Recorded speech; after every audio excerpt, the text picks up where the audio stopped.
Lord, at pangunahan mo tayo sa tagalangin sa umaga. Ang mga madalas na namin ulit sa Panginoon ng pupuri, ang pagpapalaman ko yung pagpapasok sa amin. Salamat sa araw na ito. Salamat mo kami. Ako dito sa lugar para ang pagpapagawa ng pagpapagawa namin pagpagawa na inahasa namin para sa Lord o pagpapagawa ng ating guru. At sa pagpapagawa pasalamatan at pagpapagawa sa Lord pagpapagawa. Magpatawad na po ang mga kasalanan at ibahan na po kami sa latangan ng Panginoon. Ipagkalitan ng mga pagkakataon ng Diyos. Ito ang Panginoon ang isang magaling sa bawang bahagi namin pong gagawin natin yan sa aming tulong. Hindi namin mga Panginoon sa mga kapatid na nakaruloy ang pagkakaroon natin sila na isang isang kami sa at sa Panginoon, hindi namin Panginoon ang pag-ibo sa aming palangitan sa pamamagitan ng pag-ibo sa iyo sa araw ng Diyos. At sa Panginoon ang pagkakamin sa pamamagitan ng taong sa iyo sa aming Ama. At pagkakinan ng Panginoon ang aming pangkakulang at pagkakinan ng Panginoon ang aming spiritual na pangangalanan sa pagkakilumakan na matuloy sa lumapat. Ang tawag Diyos hanggang sa aming pagkatapos ng samahan ito. Ito ang aming tamang dalangin sa pangalan ng Kristo namin sa pagkakita. Amen.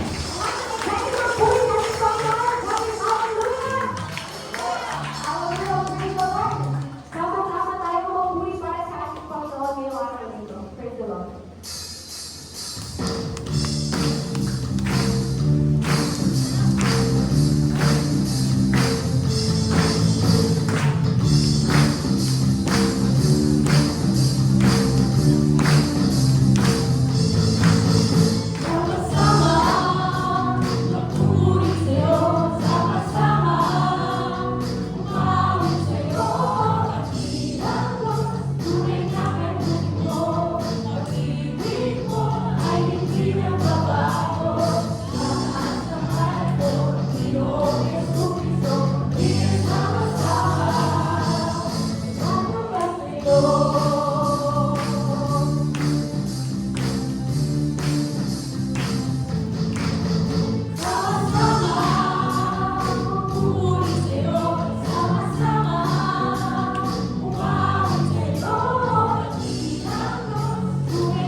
We worship you, Lord. We thank you so God. Hallelujah, Lord. Awitin natin yung awit na nagsasabing ikaw ang tunay na Diyos. Panginoon, magmula noon ngayon at magpakailanman, Lord. We worship you, Jesus. Hallelujah.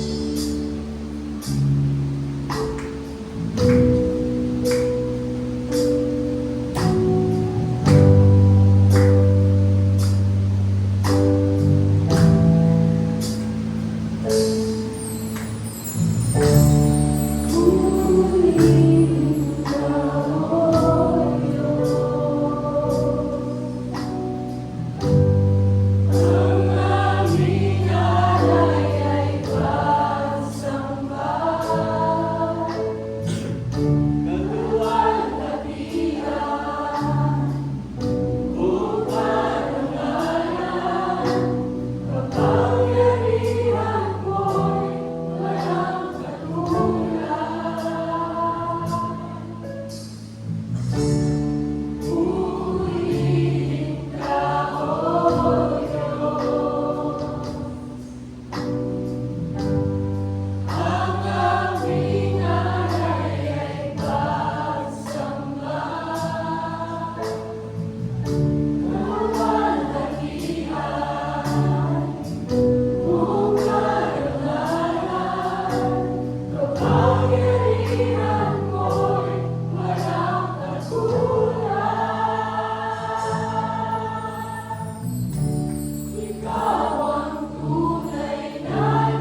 mga buhay. Iba ibang pinagdadaanan natin.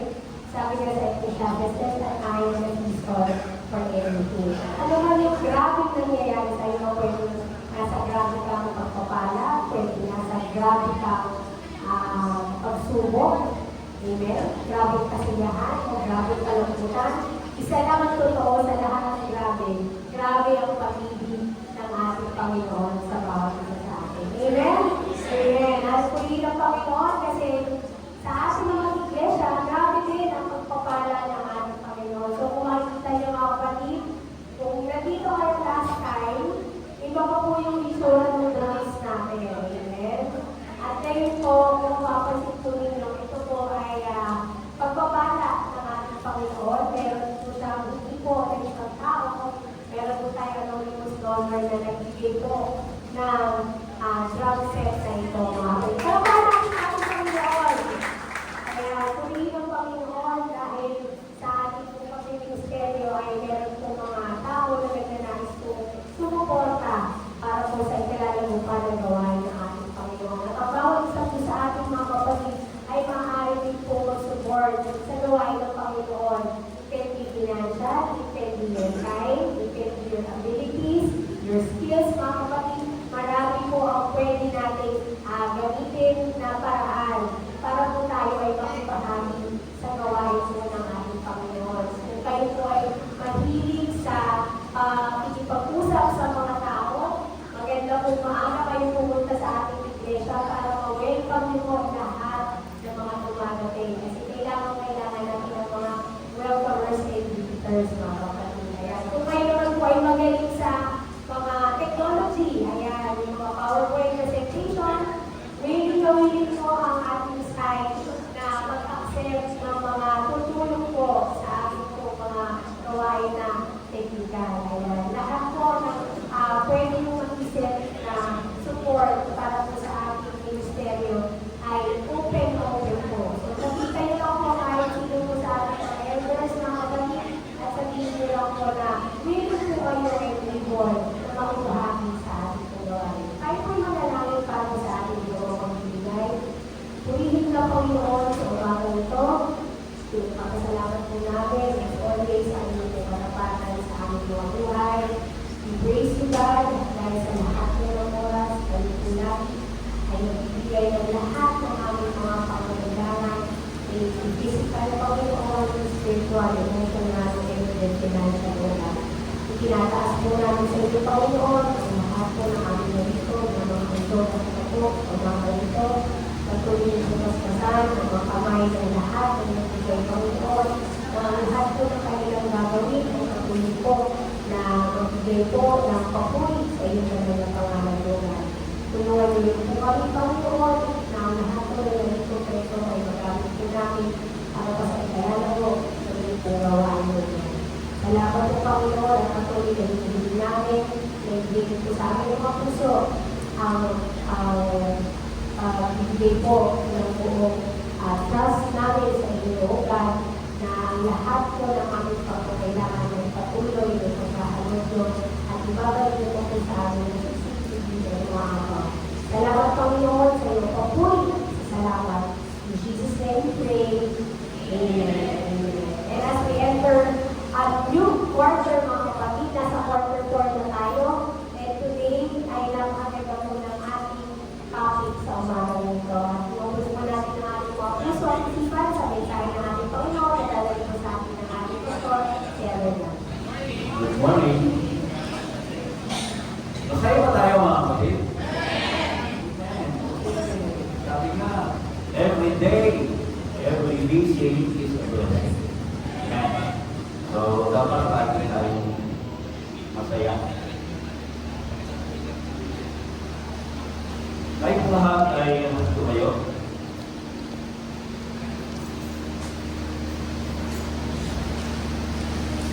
Let's open our Bible in the book of Numbers, chapter 6.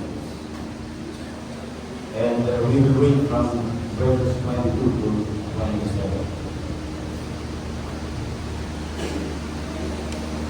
And the Lord spake unto Moses, saying, Speak unto Aaron and unto his sons, saying, Of these wise ye shall bless the children of Israel, saying unto them,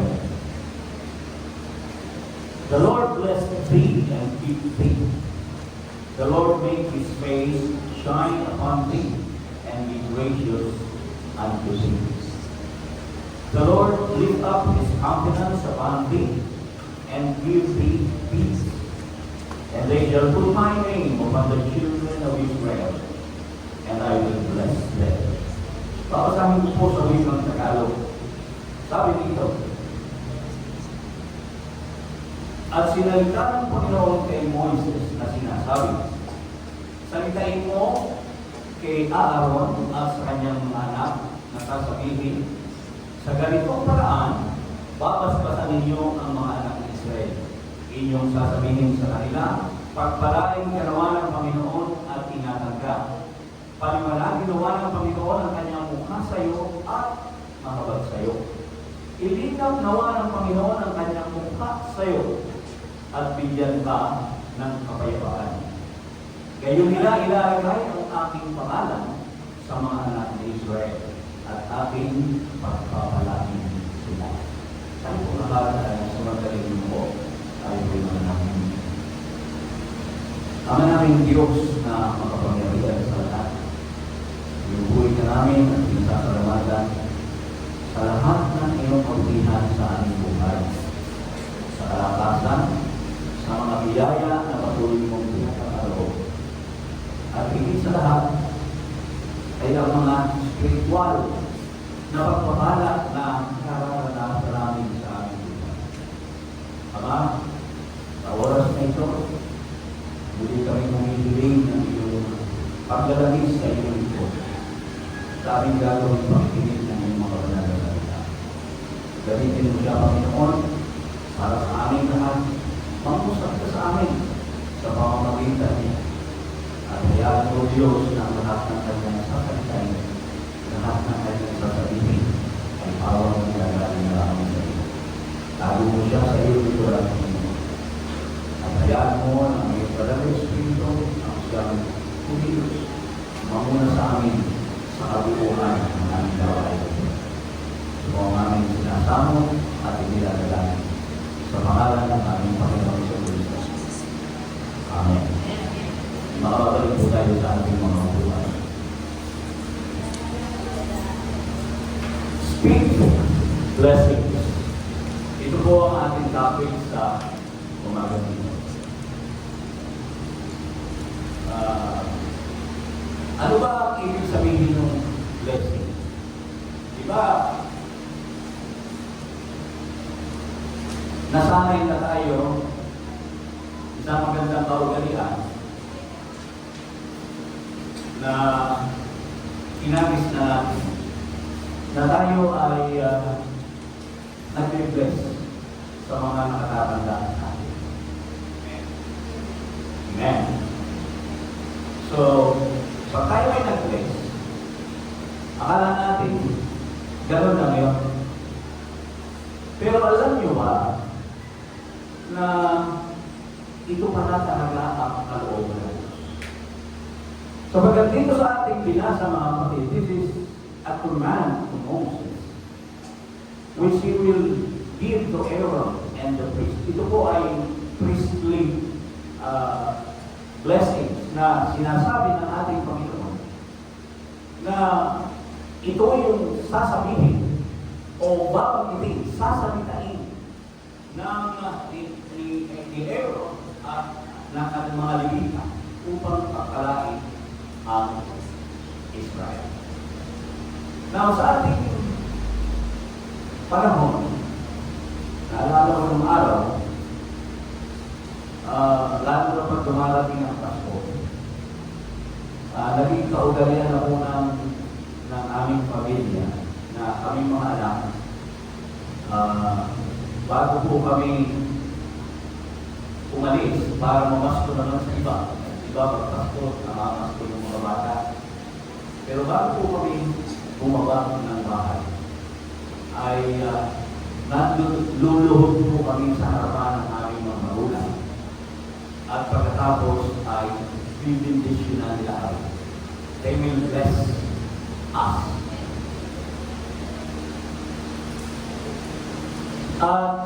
Iba po ang pakiramdam sa totoo lang. Sapagkat nakasanayan mo na yun.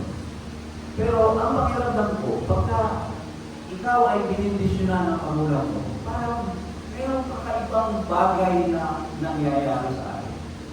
At dito ko nakita mga kapatid na tayo rin naman sa panahon natin ngayon.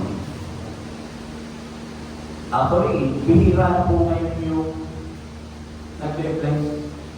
Diba? Bihira na yun. Hindi na po masyadong napapansin yun. Pero dati doon sa panahon namin, at sinisiguro ko sa inyo na matagal na yun. Nung kapanahon na namin, ay marahil hindi pa kayo pinapahanap ang iba sa inyo. Subalit, yun palang bagay na yun ay dapat pinangakalagaan. Sapagkat, alam niyo ang salita pala, the words, our words.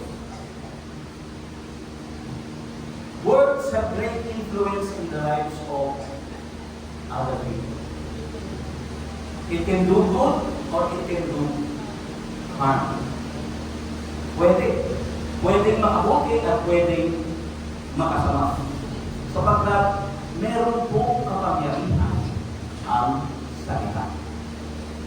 In the book of Proverbs chapter 18, verse 21, sabi niya, death and life are in the power of the tongue, and they that love it shall eat the fruit thereof.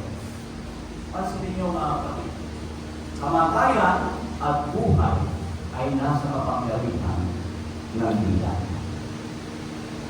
So, kapag tayo pala ay nagsalita, ito ay nagkakaroon ng kapangyarihan. So, kung ang pag-uusapan ay blessing, spoken blessing can really do a lot in your life. It can change your life. It has the potential to change your life if you will speak blessing.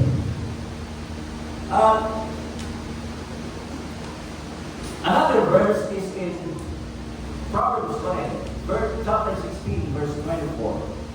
Sabi rin yan, blessed words are an honeycomb sweet to the soul and health to the Lord. Ang mabuting pananalita ay parang kulot o pinutan sa ating kaluluwa at kalakasan ng ating mga puto. Diba? So, habang piniprepare mo po itong mensahe nito, dito ko po nakita na yung parang sumpa, meron din talagang nagagawang hindi mabuti sa tao kapag tayo ay isinumpa. Sapagkat doon sa ating binasa, death and life are in the power of the tongue. Nasa kapangyarihan ng Diyos. Eh kung ikaw ay isang anak na walang galang sa magulang at pagkatapos sinampatan ng magulang mo, hindi ka kailanman magpapalain saan ka man makarating. Tandaan mo yan. Maghihirap ka. Gagawak ka sa kita. Aba eh, napakapili pa naman pagkaganon ang narinig natin. Subalit, on the other hand, kapag ang binanggit sa atin ng ating mga magulang, spoken blessings o magagandang salita na pagpapala, talagang mapalutin ang mangyayari. At ang pagpapala ng Diyos ay darating sa atin. Papakan natin ang ating magulang. Ano ba yung spoken blessings? Well, it is a biblical statement actually. It is a biblical statement that invokes the blessings of God to a person, to a person's life. yung pagpapala ng Diyos. Pansinin po natin yung Numbers chapter 6 verse 27. Ito po ay napakaganda na makita natin. Sabi doon, and they shall put my name upon the children of Israel, and I will bless them. So, when we speak blessing, kumbaga, binibigyan daan natin ang pagpapala ng Diyos na dumaloy sa atin. Tayo yung nagiging conduit, tayo yung nagiging daluyan, tayo yung nagiging tagapamagitan, at tayo yung nag-fill in doon sa gap between God and the person we are blessing. Nakukuha ninyo mga kapatid. Now before, nung ako'y bago pa tumanggap sa Panginoon, ang batian mo noon, ganito, pagkakamayan, abati ka, praise the Lord, ganun lang. Yun ang batian ng araw. Pero nakatandaan ko, we change that sa ating iglesia. Ano yung ipinalit natin mga kapatid? God bless you. Diba? Akala natin gano'n lang. At kung minsan, pag sinabi natin yung God bless you, hindi tayo tumitigil doon sa tao. Parang binabagit na natin mula sa puso. But mind you, mga kapatid, when we speak blessing, it should really come from God. Dapat galing sa puso, hindi sa puso. Diba? Sapagkat, nagkakaroon niya ng kapangyarihan. Remember that all the blessings, spiritual blessings, comes from God. Naniniwala pa kayo? Lahat yan ay galing sa Diyos. Ephesians chapter 1, verse 3. Ang sabi diyan, blessed be the God and Father of our Lord Jesus Christ, who hath blessed us with all spiritual blessings in heavenly places in Christ. Glory to God. That power comes from God. Kapag pinangingin po natin ang mga bagay na yan, kapag tayo ay binless natin ang ating kapwa, kapakain na ng Diyos. Diba? Kapag ginamit tayo, God bless you. Kumbaga, tumatalo, ikaw yung nagiging daluyan ng biyaya ng Diyos para doon sa tao. Kaya, napakainam at napakaganda na maunawaan talaga natin na napakahalaga ng ating mga salita. Hindi natin ito basta binibitawan. At sabi ko kung naunawaan at naiintindihan mo ang kapangyarihan ng spoken blessing, marahil sa buhay mo ay palaging ipag-practice mo na ang bagay niyo. Imbis na kung ano mga salita ang lalabas sa bibig mo, kinakailangan na magsalita ka na lamang ng pagpapala para sa iyong ako. Now, di ba kapag tayo ay may nakakaaway, tayo ay nagagalit, at tuminsan, nag-curse tayo. But then, kapag ikaw pala ay kinurse ng iyong kaaway, ang sabi sa Biblia, pagpalain mo sa iyong umuusi, then we have to bless them. Yung pala yung pangontra doon sa verse na ibinibigay sa iyo. Because there is power in spoken blessing. Ngayon, kung kinurse ka, para hindi tumama sa iyo, then ilibat mo ng blessing. Yun pala yun. Kaya pala sabi ng ating Panginoon sa Kristo, pagpalain mo ang sa iyo ay umuus. Ibigin mo ang iyong kaaway. Para natin ang ating Panginoon. Kapag tayo ay, when we speak blessing to other people, kumbaga, itinidirect natin ang pagkumihan ng Diyos sa kanila. Amen? Dahil lang sa iyong kapangyarihan, kumbaga, sabi doon sa Numbers 6:27, inilalakit ng Diyos yung kanyang pangalan at pagpapalain yung tao na yun. O di ba napakaganda? Kapag naisip natin ito. Kaya, alam natin mga kapatid, na sa Biblia, napakahalaga doon sa mga naunang mga tao sa Biblia, doon sa panahon ng mga patriarka.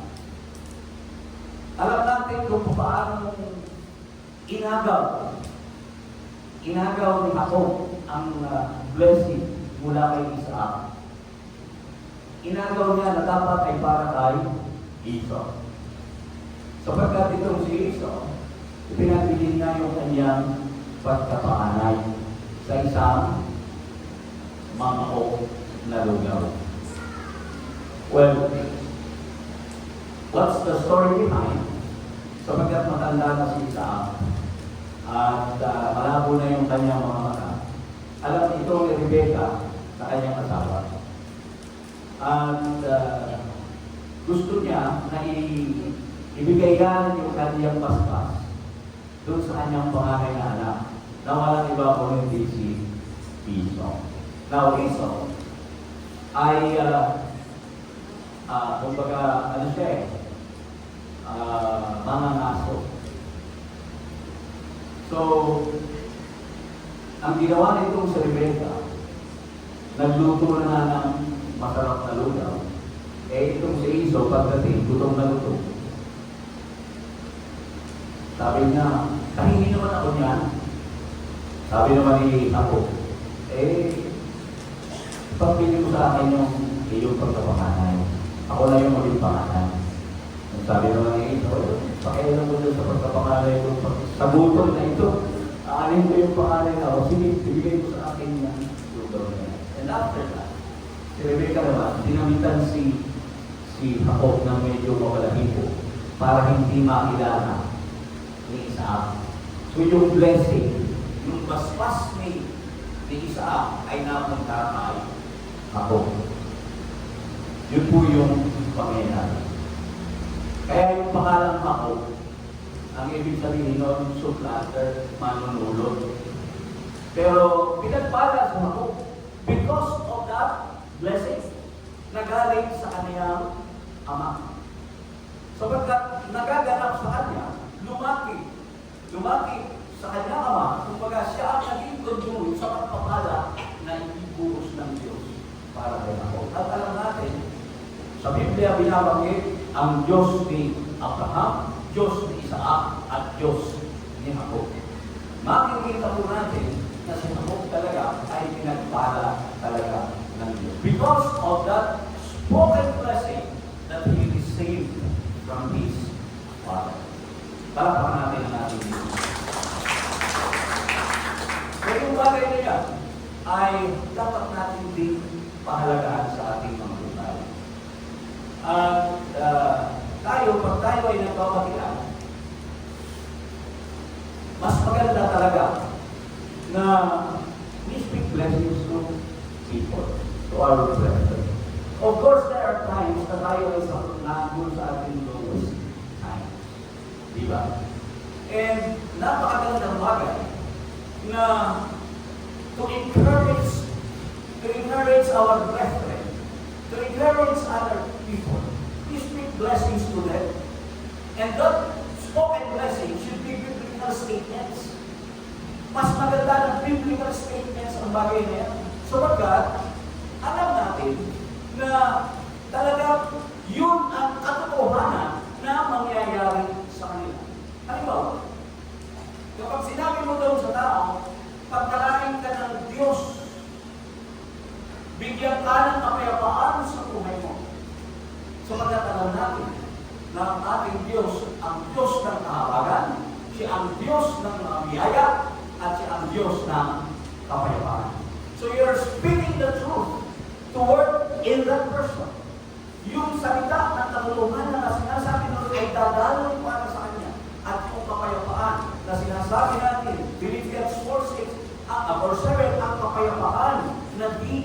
masayang ng pag-iisip ang mag-iingat ng kanyang puso at ng kanyang pag-iisip kay Kristo.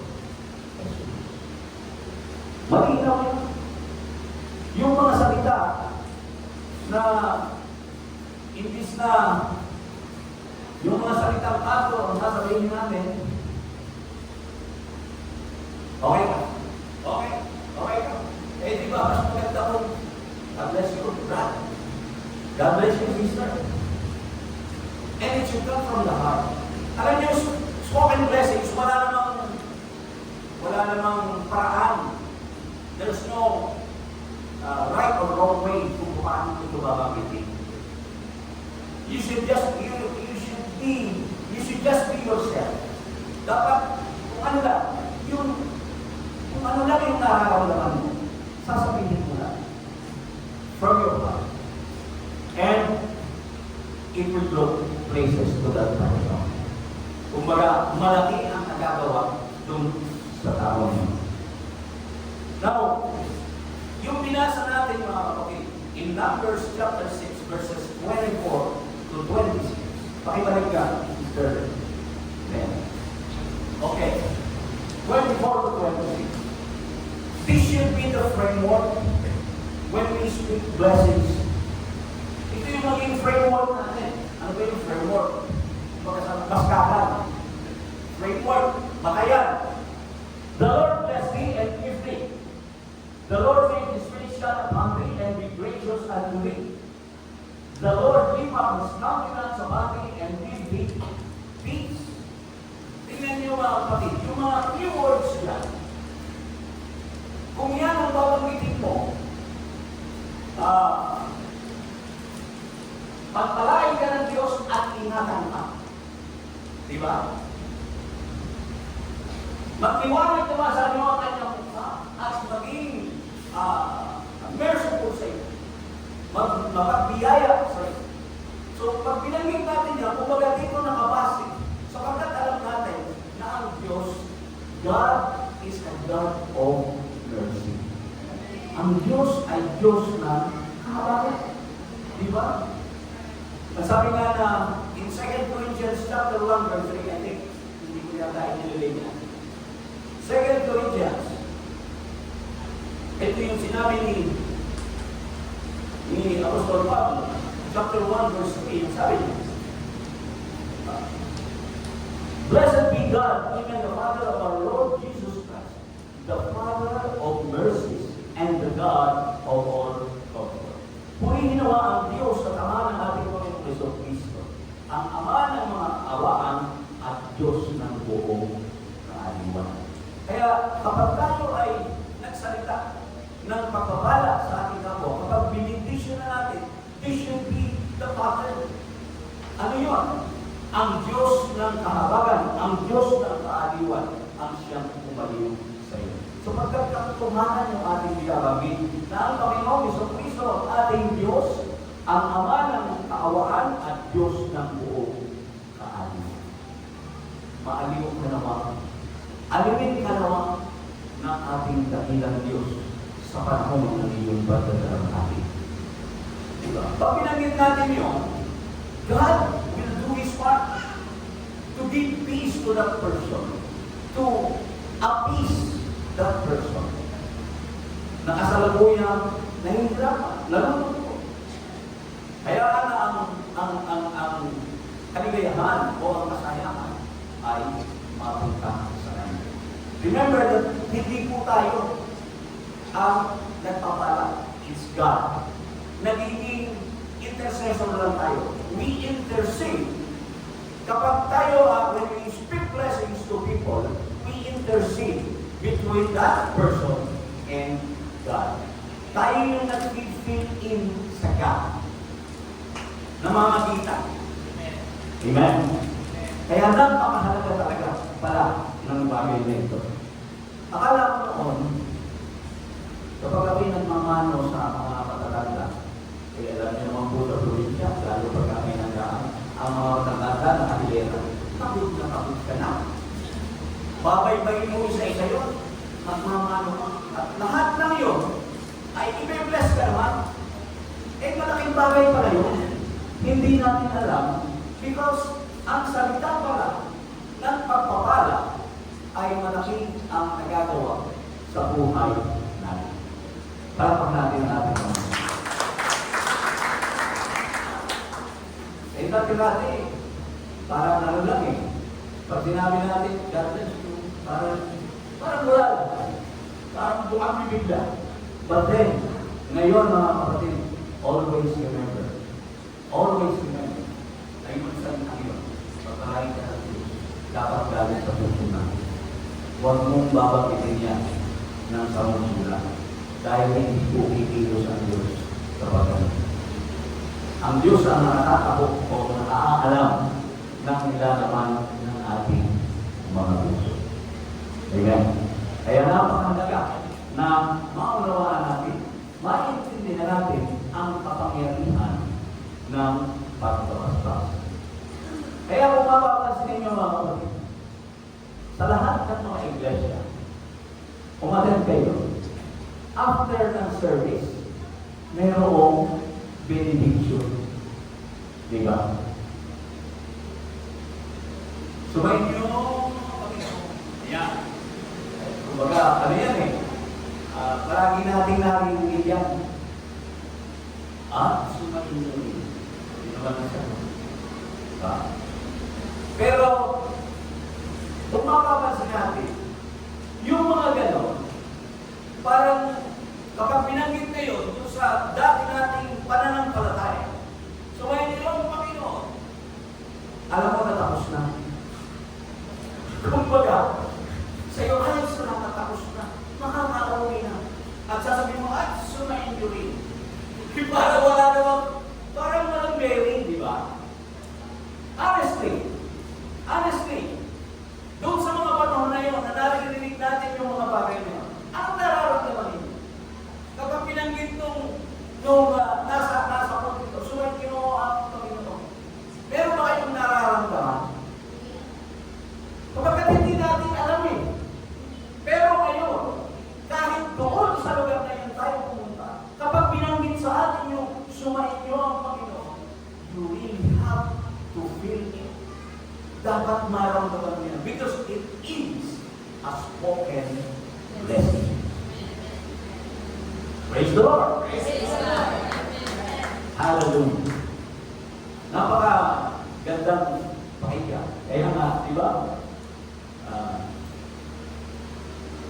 Yung peace. Diba?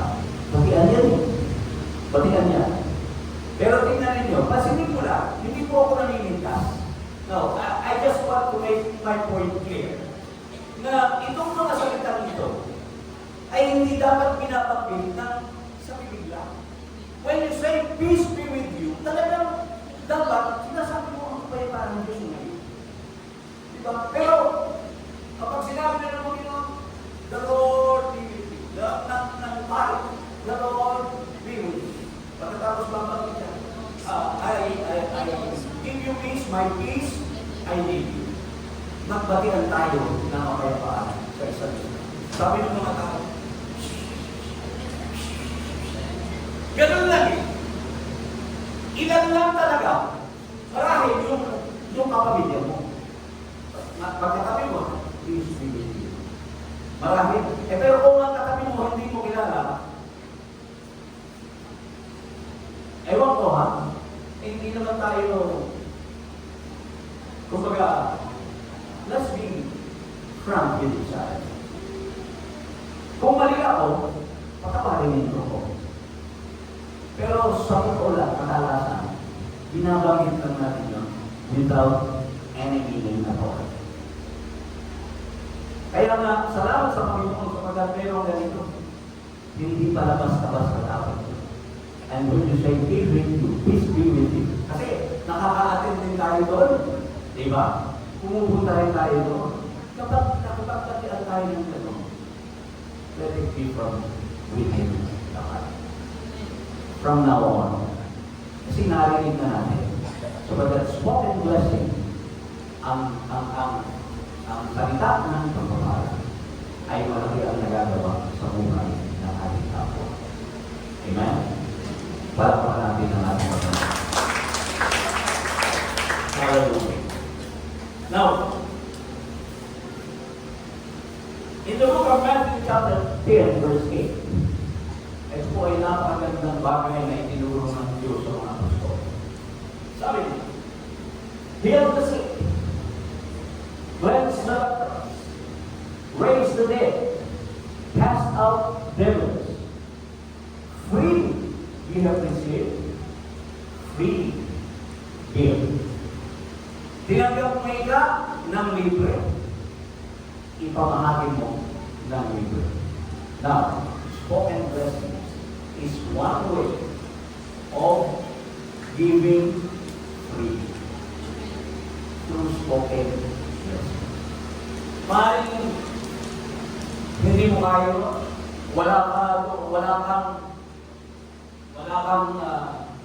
hindi ka ginagamit ng Diyos doon sa pagpapagaling na yan. Maring hindi yun ang ginagamit, hindi yun ang ministeryo na ibinigay sa iyo ng Diyos. Pero alam niyo ba, na kaya sinabi ng ating Panginoong Jesucristo yan sa lahat ng mananampalataya. Sapagkat kung tayo ay tunay na nananampalataya sa Diyos, yan mga tandang yan ang lalapit sa bawat isa sa atin. All we have to do is to have faith. True faith in Him. Heal the sick, cleanse the lepers, raise the dead, cast out devils. Lahat ang sabi sa aklat ng Marcos chapter 16, doon sa isang verse 18 niya tayo. Puntahan natin. Mark chapter 16,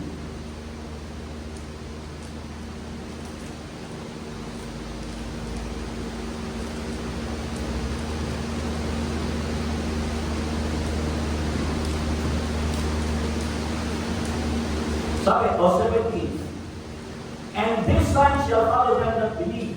In my name shall they cast out devils. They shall speak with new tongues. Yan ang sabi dito. They shall take up serpents, and if they drink any deadly thing, it shall not hurt them. They shall lay hands on the sick, and they shall recover. Tingnan ninyo ito mga kapatid. Yung lahat ng sumasampalataya. Ang sabi, ang sumasampalataya at mga bautismo man ay maliligtas. Dapat ang hindi sumasampalataya ay parurusahan. At pagkatapos, ang sabi niya, at lalapit ang matanda ito saan? Sa magsisampalataya. Ano yung tanda?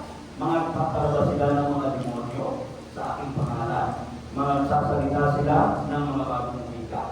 Sila ay magsisihawak ng mga ahas. At kung magsinom sila ng bagay na nakamamatay, sa anong paraan ay hindi makasama sa kanila. Ipapatong nila ang kanilang mga kamay sa mga may sakit. At sila ay magsisigan. Tingnan niyo ito mga kapatid. When Jesus Christ commanded His disciples, sabi niya, heal the sick, cleanse the lepers, cast out devils. Freely you receive, freely you give. So, spoken blessing, it is one way of giving freely the blessings of God. Hindi tayo magbibigay ito, but it's God. Through our spoken blessings. Amen? At yung spoken blessings tayo should be faithful enough para sa tao.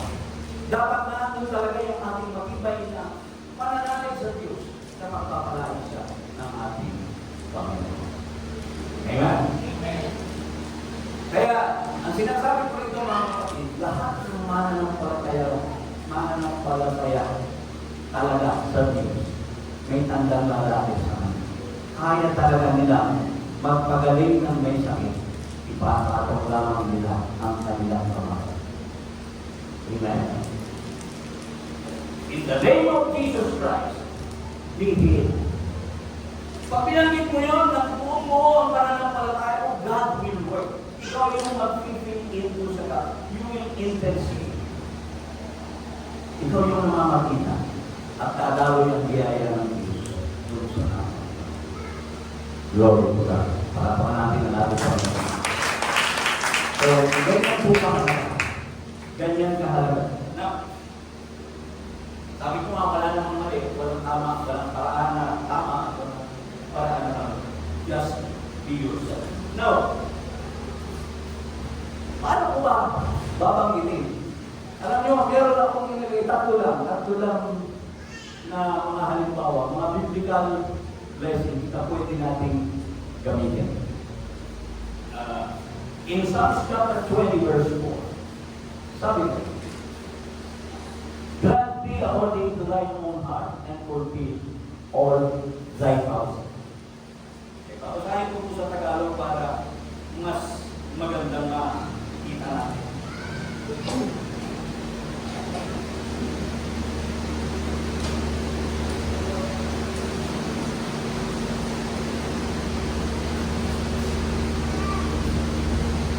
Sabi ko kanina, the power of blessing, it is a positive statement, positive biblical statement. So, ang sabi dito, Proverbs 20, tama ba? Psalms pala. Proverbs yung pinakasa ko. Pasensya na kayo mga kapatid. Senior moment. Psalms chapter 20 verse 4. Sabi dito, pagkalooban ka naman ang nais ng iyong puso at tuparin ang lahat ng iyong pala. Tingnan niyo yan ha. Biblical statement ka. Galing talaga sa salita ng Diyos. So, if we want to bless others, we can, memorize 2 or 3 verses sa Bible na pwede natin gamitin para papalain natin ang ating kapwa, ang ating mga kapatid. Yung mga tao na nangangailangan. Kung ikaw ay napunta doon sa isang lugar na kailangan mong magsalita ng pagpapala, meron kang pangungkutan from the Bible. Another is in 2 Thessalonians 3:16. Okay. 2 Thessalonians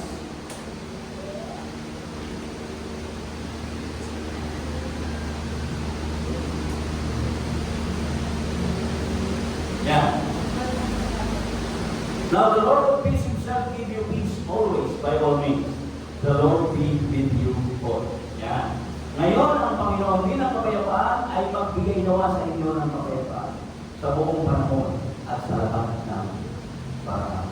Kapag kabisado mo yan, kung sa mga taong nakikita mo na medyo uneasy, makikita mo na walang kapayapaan sa buhay, you can speak blessing to them through this kumbaga biblical statements, positive biblical statements.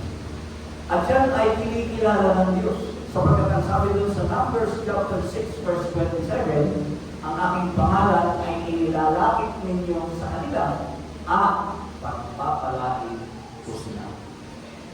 Praise the Lord. Napakagandang bagay na makita natin yun. Another is in Colossians chapter 1 verse 11. Colossians 1:11, sabi dito, na kay strengthened with all might according to His glorious power and to all patience and long-suffering with joyfulness, na kayo'y palakasin ng buong kapangyarihan ayon sa kalakasan ng kanyang kaluwalhatian sa buong pagtitiis at pagpapahimuhod na may darang. Anong sasabihin mo? If you want to speak blessings, may God strengthen you all this glorious power. O diba? Kukunin mo lang yun. And to all patience and long-suffering with joy. Diba? So, biblical statement. Hindi lang basta-basta mga pananalita na alam natin na hindi bulak-bulak lang ng ating dila.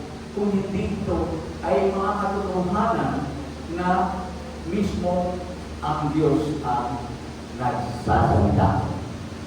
Palakpakan natin ang ating Diyos. So ngayon pa mga kapatid, Sana maging ugali na natin ang bagay nito. Dahil pag tayo nagkikita-kita, pag tayo nagpupusahan, kapag tayo maghihiwalay, speak blessing to each other. Amen. Napakagandang maging sistema na natin ang bagay nito. Sapagkat ang biyaya ng Diyos ay nadaloy sa ating lahat, ang kanyang kabutihan ay mararanasan ng bawat isa sa atin. Sapagkat ang ating mga pananalita ay mayroong kapangyarihan. Amen. Purihin ang ating Panginoon. Ay po ba natin po ngayon?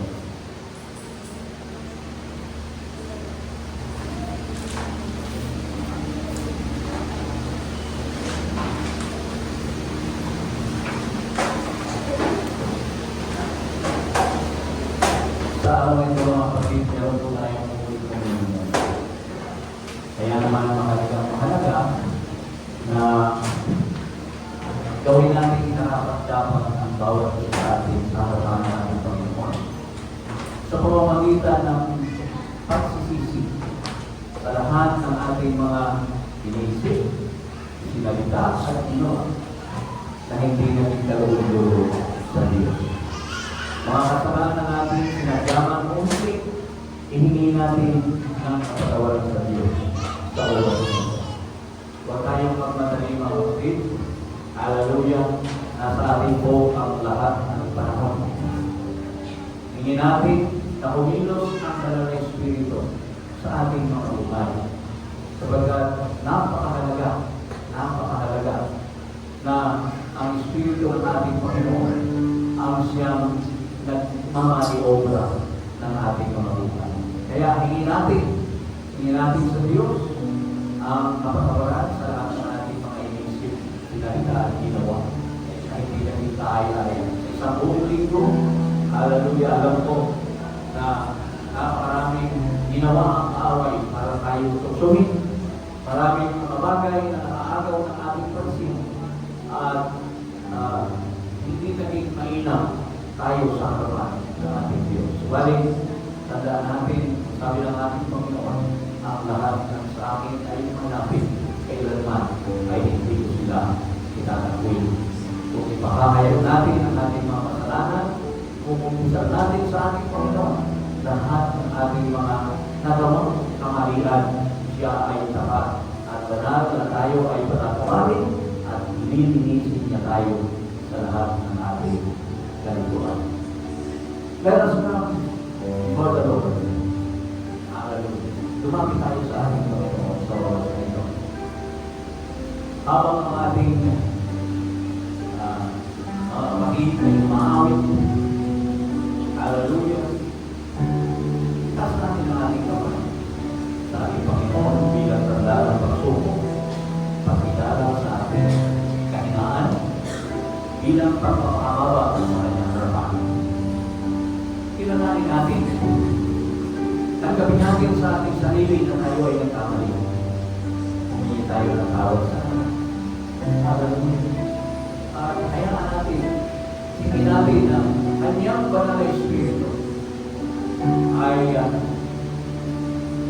pumasok sa ating puso, tulungin ang ating puso. Yung espasyo na narigyan, hayaan natin ang Espiritu ng ating Panginoon ang siyang sa espasyo ng ating mga puso. Hallelujah. There's always an empty space in our hearts. Tingin natin na ang Diyos ang siyang manatili dyan.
Pagkatapos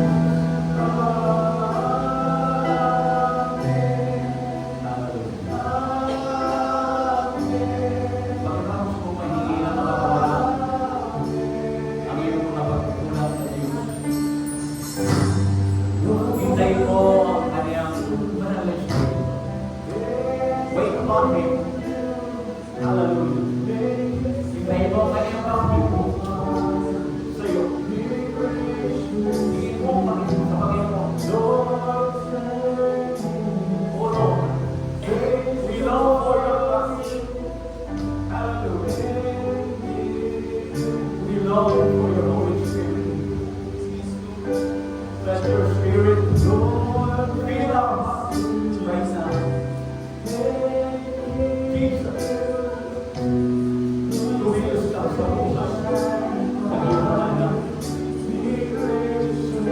Ikaw, Panginoon, Lord, ang siyang na manahan sa aming mag-direct sa amin sa lahat ng aming mga gagawin. Magturo sa amin sa mga bagay na aming iniwasan at ang mga bagay na dapat namin labanan. We need your Spirit, Lord. Wala kami kalayahan sa aming mga sarili. Ang aming laman ay mahina. Kami ay laging nagkatasa at pagkatasa ng tao. Subalit ikaw ay dakila. Mayaman ka sa kahamagan.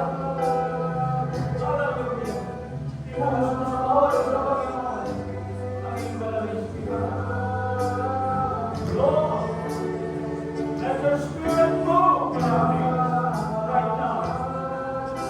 In the mighty name of Jesus. In the mighty name of Jesus. Fill this place with your Spirit, God. Fill this place with your love. Hallelujah. Hallelujah. Oh, Jesus. Hallelujah.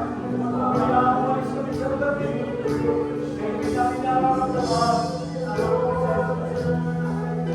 Let us feel your holy presence with us. Right now, Lord. Right now. Oh, God. Hallelujah. For the name of Jesus. Tawagan mo ang kanyang mga natin. Ask what you need. Kung ano ang kailangan mo, hindi mo lang yan. Dahil sa ako, napapalayin niya niya. Hallelujah. Kung nakakita ang kalagaling na hindi mo sa Diyos, ang hingin mo. Kung ikaw ay meron ka ng dapat, ang hingin mo na pinagaling ka lang ng Diyos. Ask Him in faith. Ask the Lord you want to pray. Kung ikaw ay may problema,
sa bawat isang tanggap. Huwag mong hayaan ito'y maging sumpa, Panginoon. Bagkus, gawin mong pagkakas. Sa pangalan ni Jesus. Amen. Kunin po natin ang ating mga bahagi. Hawakan lamang po natin. At sabay-sabay natin gagawin ang ating Holy Communion. At habang umiikot po ang ating mga ushers, ay panatilihin natin banal ang ating mga sarili para sa ating Diyos. Patuloy natin siya pagkabing. Hallelujah.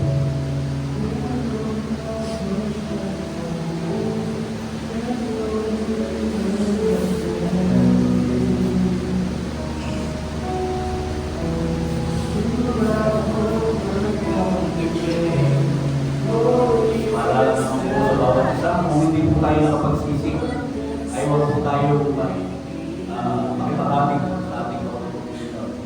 Sapagkat sabi sa Biblia, kung tayo ay kakain ng tinapay at iinom sa salo na hindi dapat, ay hindi po ito magiging pagpapala sa bawat isa sa atin. So make sure na tayo ay nakahingi ng kapatawaran sa ating Panginoon, sa ating mga kasalanan, at pagkatapos ay tanggapin natin ang tinawag na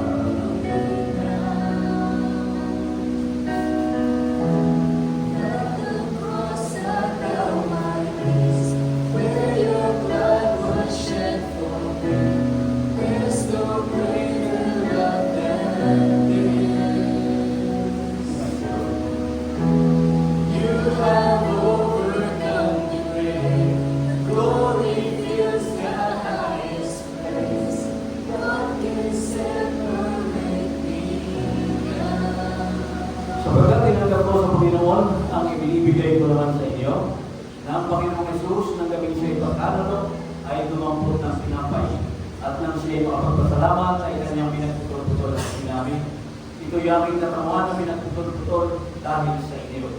Gawin ninyo ito sa pag-aalaala sa akin.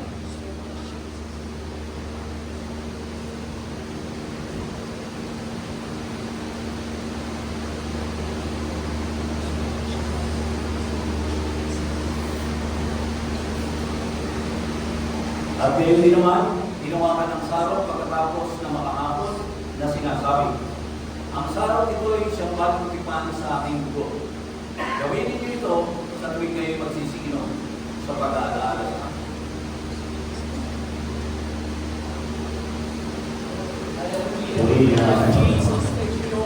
Thank you, Lord. Thank you, Jesus. So tayo po'y manalangin sa ating pagkatapos. Hallelujah. Dakila at pagpapala naman. Maraming salamat sa iyo, Panginoon. Salamat sa mga salita na ibahagi sa araw na ito. Panginoon, may namin na patunayan at nakilala kung gaano kahalaga, Panginoon, ang spoken blessing. Kaya naman, tulungan mo kami, Ama, na palagi na sa aming buhay Kristiyano ay maging ugali namin ang bagay na ito.